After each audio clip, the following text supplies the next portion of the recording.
buenos, amigos. Good morning to ya. Hey, come on inside. Mi casa, su casa.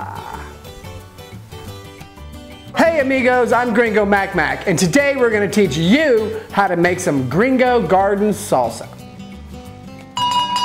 Salsa time!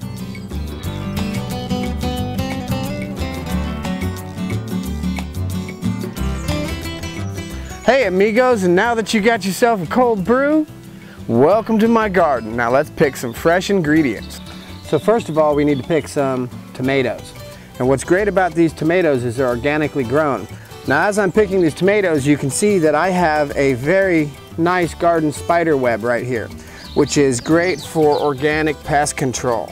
So I'm going to be pulling some of these tomatoes out here from below it. Very simple, because I don't want the birds to get into these ones either, because they would wreck the web, and that works very well for pests and stuff that fly around in your garden. Let's get some more tomatoes. So now when we got our tomatoes, we want to pick a variety of garden peppers. And garden peppers are unique because they come in all different sweetnesses and temperatures. So these ones here, we're going to pick what should be a pretty mild pepper. Let's get a good thing of it. Oh, muy caliente, that's hot. Whoa, okay, so we're only gonna wanna get a few of these, but right next to there we have a couple bell peppers, and those are always guaranteed to be sweet and sweeten your salsa. So these California bells will definitely add good sweetness and a bold flavor to the salsa. That's what we need. And right next to that we have the serrano. Now there's not too many serranos on here because I harvested them about a week ago. But serrano definitely adds a very unique flavor to the salsa. So we'll get about 4 of those. Couple jalapenos. Ah, muy grande. Now the jalapenos here, they'll add definitely a little heat to the salsa, so we don't want to get too many of those going in. What I put in my salsa, and most people don't, is a little bit of basil. Basil's great for the organic garden because it attracts bees, as you can see here. And these bees, they go around and they pollinate the peppers, so therefore we grow more fruit. Same with tomatoes. Now here I have 2 different types of onions.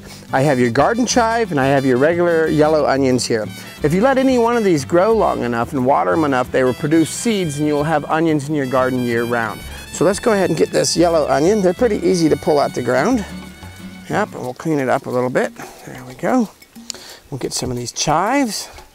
There's one. And there's one. Whoops.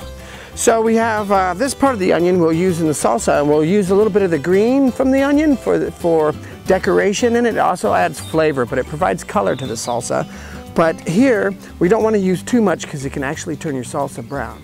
The last ingredient we need for our Gringo garden salsa is lemons. Now we're going to go ahead and grab the lemons right here from the ground, because these ones are already ripe and they've fallen from the tree. And it's just, and looky there, we have another lemon for our salsa. Gifts from God. So, now that we've harvested our garden, it's time to clean these wonderful vegetables to get them into our Gringo garden salsa.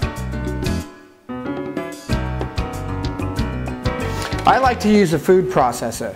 I do use hand chopping techniques, but when you harvest as large as I do, it is very, very nice to be able to have. I use 2 blades on this. I use the large cheese grater size, and I use the dicer. So the first thing we're going to do is we're going to use the large cheese grater size, and we're going to dice up our tomatoes.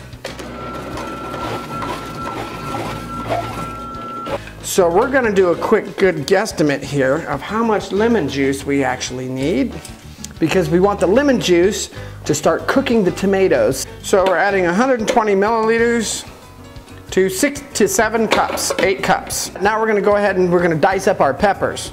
We're gonna use the processing chopping blade for this.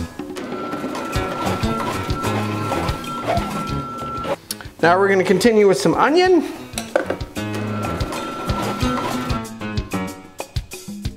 Now I personally like to use basil leaves. Those chives going. And the last thing we want to do is we want to add about 1 tablespoon of sea salt, because that helps preserve the salsa. And now we give this all a nice good stir. You can see the peppers there. We're going to blend the tomatoes. I'm going to get this nice and Nice and stirred up here.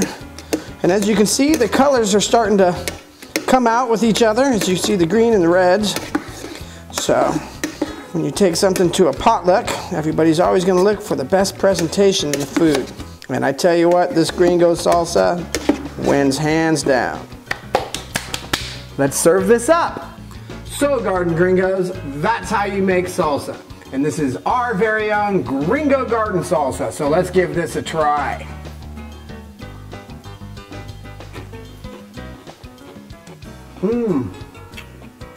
Muy sabroso. Very good. Now you try it for yourself.